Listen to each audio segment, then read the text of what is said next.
There was a private airport at the back of the lofty buildings. Jets of varied sizes were stationed on the multiple runways. Jungkook and Kevin took the cars straight to the heavy private jet. Jungkook kills the engine of the Aston Martin and gets out of the car, not having a propriety to open the car door for his wife, like he left some useless stuff in the car. She rolled her eyes, opened the door to her side, and stepped out. Kevin was taking out the luggage and going straight to the aircraft steps, where Jungkook was waiting for her to board. She ignored him and walked behind Kevin. As she was about to take the steps, Jungkook halted her by the elbow, fingers digging into her soft flesh, and she hissed. Jungkook said, in one of his darkest tones, "You'll go with me or you will regret it." Yin snarled in a serpentine voice, "When you don't have the decency to open a door for me, then why should I wait for you?" Pulled her closer, she stumbled and fell over him. His citrusy and smoking smell hazed the thoughts in her mind, and she gaped at him as he enthralled her with his closeness. But his next words made her loathe his entire existence. "I am not your chauffeur, but your master, and you are going to take orders from me, adhering to my rules." She dug her enraged eyes into his vicious gaze at her indignance. "Fuck off! I am not your slave like these stupid twats. You can't control me like you do your minions." "Oh yes, I can, little bird, and the only twat I know of is yours, and I can't fucking wait to rip it open through my steel-hard kaikrai." She hitched a breath in a shrieking little voice at his impropriety of place and perverse words. "Asshole," she growled, trying to jerk her head away from his iron grip, but failing. Jungkook's devilish chuckle poured into her ears and encompassed her waist with his other hand. His words seared into her ear. "Do you want me to bend you at these aircraft steps? At your insolence? You so hard that my so-called minions will listen to your screams, moans, and whimpers." She should have simmered to the brim at the dirty phrasing and sinister tone, but that immoral chuckle caused strange things to her heart, and the picture he drew of drilling higher. She whimpered anxiously, "No, please." Jungkook lecked and then bit the side of her jaw. "What, please? Please don't fuck me in front of your guards like that. Ain't they our twats?" She hitched sharply. "No." "All right, be careful next time if you spew another word of insult about me, my work, and my people again.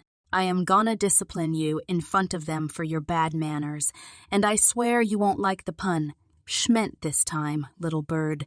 He loosened the grip over her elbow, and she ran behind Kevin over the boarding steps. The left side of his mouth lifted in a ravening smirk at her escape. How far she will fly away from him. He will trap her in his cage, in the end. A passenger sitting area was the chamber she entered into first. She sensed Jungkook's piercing presence behind her back like an iron wall and stiffed her body.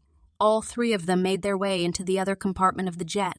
She stepped inside a cabin of 6,500 feet carpeted with silk. The ample space is adorned with extra white convertible beds, sofas, and low-lying tables made of European oak limoges, a unique French black wood, recessed flat screens mounted in the walls. It was like a luxurious vault inside an inky black tunnel. Jungkook stepped around Ain and spoke with Kevin. Leave it there, take the cars to the mansion, and start working on the mission. Kevin sat down the luggage in the center of the lounge and walked out of the cabin. Jungkook strides towards her luggage and takes it to the master bedroom, the third compartment of the jet. Ian stands at a small distance from the entrance of the lounge. Jungkook returns after a few seconds. He didn't bring any of his belongings, but it was not her problem to take care of, despite being a wife, if he didn't take care of her like one. Yin took him in, roving her eyes shamelessly at his entire body length. He was in one of his expensive pantsuits. Her heart started to ramp up at his intense gaze over her face, and her cheeks started flaming. But as she remembered, he was a brutal beast hiding behind his high-profile CEO charade of a rising and glorious security company. Her heart beats with fury, and she averted. She was beginning to think that her temperaments were unusual these days. She had to stop by the doctor if it was causing her depression or anxiety. Every time she tries to be defiant and insolent toward Jungkook no matter what, she loses her mind in front of Jungkook, all the time caught between her desires. Damn her fluctuating emotions. In front of her husband, she was of no use because of them. She asks him, trying to divert her thoughts and feelings, what mission is he going on? Are you involved with the army or what? Jungkook shoves his hands inside his front pant pockets, getting comfortable in his stance. You don't need to know about any kind of mission. Just remember yours. She darted her eyes towards Jungkook with goddess's wrath. My what? Your mission of keeping me happy and satisfied. Jungkook inclined his head down a bit and shot her an evil look with a piercing gaze. And what about you, huh? Are you free of this duty? Don't forget you are in the same knot. He takes deliberate steps towards her, crowding her space. Believe me, baby girl, I never forget about our agreement, and I know what makes you happy. The energy around them starts to buzz in her ears, and she asks when he is just a hairbreadth away, and what makes me happy? He replied, locking her eyes with his darkest stare, my touch. He bends his head over her, his breath fanning her cheeks, foreheads grazing slightly, the tip of his nose touching the bridge of hers. Touch is not the only thing that makes a person happy. We need respect and love. But it makes you happy, no? No. Yin felt Jungkook's hand creeping towards her leather belt, and with a tug, he untied it. Pouring a vicious chuckle into her ears, he took in the full-sleeved black velvet blouse and a skirt with fishnet leggings. He couldn't resist, but circled her waist with his left hand and shoved his other inside her skirt, moving his hand between her legs and uttering every word with a lusty voice. Don't you feel cherished, loved when I touch you down here? The sound of her galloping was so audible, which brought an evil smile over his face. She said nothing like her voice abandoned her in the vicinity of her sinister husband and just nodded in denial. Such a liar, he declares in a hoarse voice. She again nudges her head, trying to put up her defiance on her face, but she fails brutally, which brings tears to her eyes because she was melting beneath Jeon Jungkook's searing gaze, and every fiber of her body was focusing on the hand cupping her possecy. Jungkook retorts in his silky tone. Come on, your pissy is weepingly agreeing with me. He slid his wicked muddle fanger between the soft folds of her clit rice and pushed it inside her through her spasming hail, and she moaned loudly in approval while a tear streamed down her rosy cheek. Jungkook darts out his tongue and licks that tear, then bit the same cheek, applying force a bit to bring her pleasure mixed with a little pain, and she whimpers, raising on her toes. After pumping his middle funger inside her several times, he adds another two and increases the pace of his fanger, fecking. The sensation makes her legs buckle, and she grabs a hold of his coat. Jungkook tightened his arms around her slinky waist, providing support to make her stand against his entire length. She threw her head back in the heavenly feeling of being filled with three broad and harsh fingers. Jungkook could feel her pissy clenching around his fingers. He knew she was nearing high release, and he pulled her finger out of her spasming pissy, and then her skirt. She growls like a feline at the deprivation of his fingers and gazes into his soul-stealing eyes with a hellish fire. Jungkook could swear flamin' in her baby blue pupils, and he gives her the most sinister grin. Baby girl, I want your pissy to choke around my cock. I know you are going to enjoy combing on me. His words cause her to take a sharp gasp. The sight of her agape mouth and lust-filled eyes ricocheted like a bullet through his set, infused mind. In the haste of his lust, he lifts her roughly in his arms, her socksy legs wrapping around his narrow, muscular waist, and he hikes her pencil skirt up. Like a storm, he breaks out on her, grabs her head with both of his hands and snatches her lips into his passionately. Yin starts to give up and comes in with the same intensity, both ravenously slucking and tigging at each other's mouth. The jets start to rumble beneath his feet. He takes Yin to a wooden bench at the corner of the room and sits her down on it, grabs the remote off the bench, and with one hit on the button, the shutters were down the windows, concealing them from the outside world. Jungkook strips off her skirt, pulling it out of her legs and throws it back unceremoniously, then takes off her blouse. Her blouseist was secured with a lacy black bra. Her kitten eyes pull him towards her, and he steals her lips again, penetrating her mouth with a tongue tasting of salty hairiness. Refusing to break the kiss, he perts her legs wide. He finally backed a step, and she started to breathe heavily. Her heart was thudding loudly. They both could listen to every frantic heartbeat of each other. To make her posse available, he tears the crotch of her fishnet leggings, then her lacy black thong, until her glistening pox comes into his blazing, lustful sight. Not taking his eyes away from her silken, soft body, he takes off his onyx belt, unzips his pants zipper, and takes out his throbbing, massive D. Jungkook comes forward and aligns his cock with her glistening pissy. With just one forceful jerk, he was inside of higher and the jet tilts, elevating in the sky. Jungkook braces his feet on the floor and grabs her waist with both of his hands, steadying their position. He continues to fuck her ruthlessly as the jets escalate high.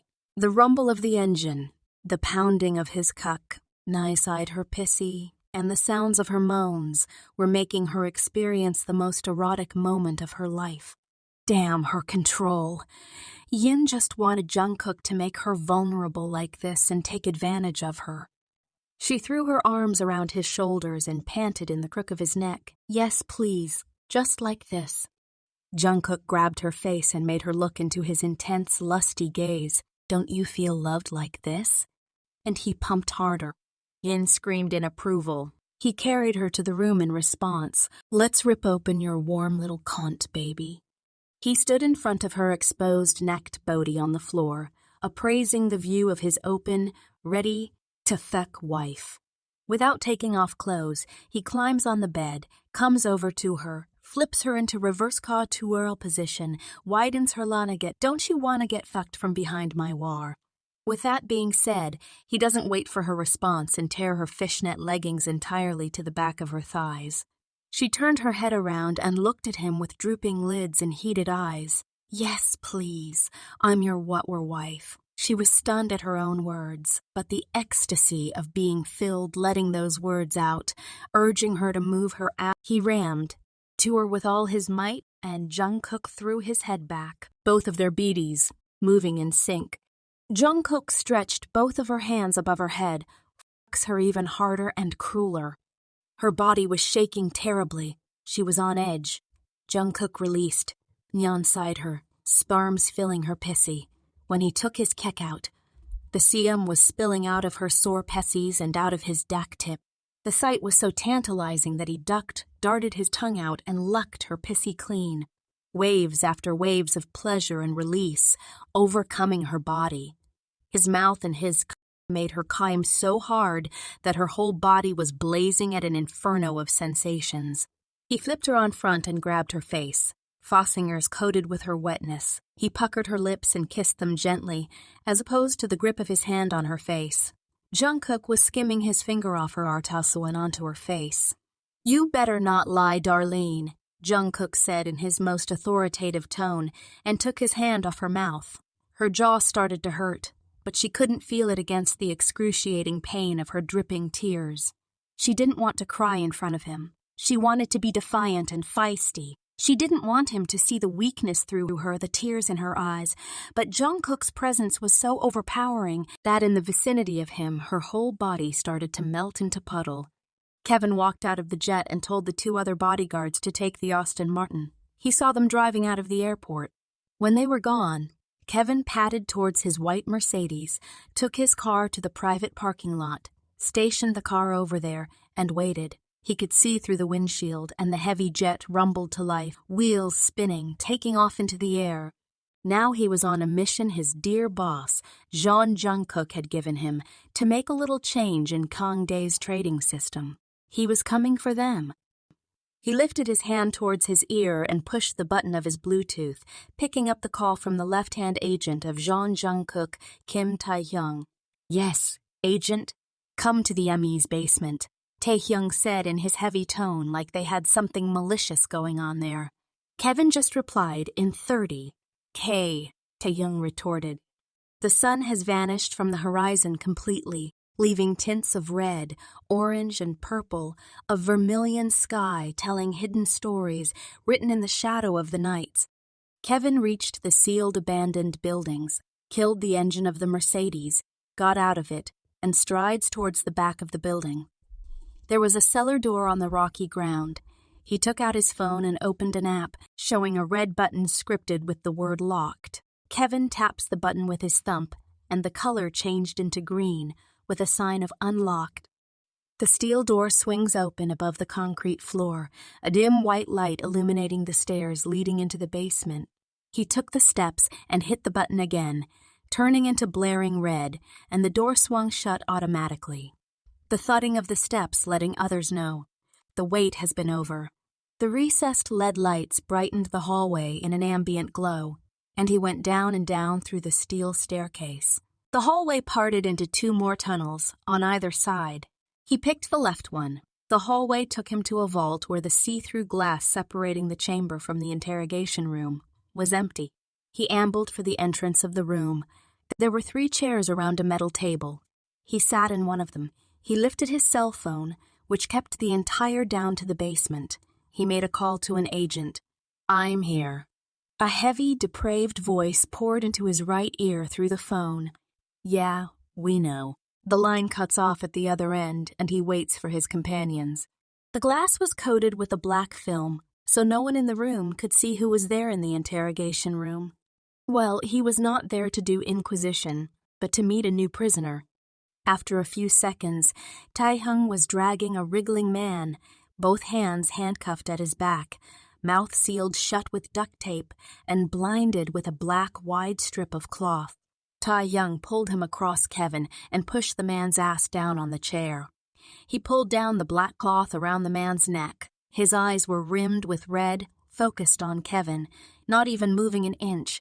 To make the man flinch, Taehyung pulled the duct tape off his mouth, and the man finally blinked at the burning pain, but he again fixed his sharp gaze over Kevin. Rounding the man, Taehyung sat in the chair at his right side, to restrain him from doing something stupid which will eventually cost him his life, which was so precious for them at that particular moment. Kevin cocked his head with a smirk containing the sharpness of a dagger. "I love to play with the people who got fight in themselves, and it looks like you have a great deal of it," the man said unwaveringly, "more than you can muster in yourself." Taehyung chuckled in his dark tone. "Wah, it's gonna be so much fun. We are gonna ask some questions," Kevin spoke in his deep, guttural voice, "and we suggest you to be cooperative if you want to keep any part of your body," Taehyung said, pulling out his gun from the waistband of his pants and sitting it between his legs, one of his intimidating postures that just one look at him can make people pss their pants. The tips of Kevin's mouth stretch into a satanic smile. He better be, I'm already hearing his screams. And then there it was, a glimpse of anxiousness in the man's stone-cold stare. Kevin leaned forward, draped his arms on the metal table, and fisted his calloused and broad hands into one another. "So let's start from your name, gentlemen." "Huh, you haven't researched over your captives?" the man spitted in a satirical tone. "I like to hear from their mouth because, by the last hours of the day, they couldn't remember their own names. So what is it? I won't ask thrice." He glanced at Taehyung out of the corner of his eyes, and the man could see his head bent forward a bit, making his eyes look sharper with a demonic smile on his face. The eerie feeling of the room, Taehyung's barbarous smile, and Kevin's promise of death snatched the words out of his mouth. "Biom Siok." "So Biom Siok, how long have you been working for them?" Kevin threw his other question, digging his stare into Biom Siok. "More than your lifespan," he hissed, like a serpent.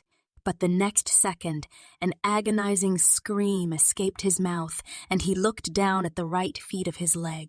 A gaping wound carved in his feet. His eyes trailed to the gun dangling at his feet, and Biom-suk jerked his head towards Taehyung, who was now taking out a cigarette from its pack and lighting its end with his scorpion, shaped lighter.